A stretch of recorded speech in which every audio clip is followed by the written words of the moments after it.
Нарны энерги нь нуур тэнгисийг дулаацуулж, гадаргуу ба ургамлаас усыг ууршуулж байдаг.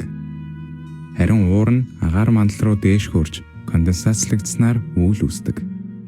Конденсац гэдэг нь агаар дахь тоосны жижиг хэсгийн гадаргуу дээр явагддаг үзэгдэл юм. Үүл нь усны туслууд ба мөсөн талстуудаас бүрдэнэ. Салхи нь үүл ба уурыг хүлээж үүл үүсэх газар руу аваачна.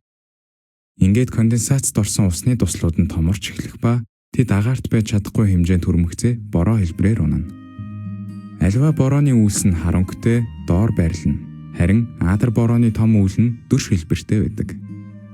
1 градус Цельсиус дээш температурт бороо орно. Харин 1 градус Цельсиус доош байвал цас орно. Бороо ба цасны зарим хэсэг нь хөрсөн шингэн, үлдсэн хэсэг нь гадаргын ус руу урсан орно.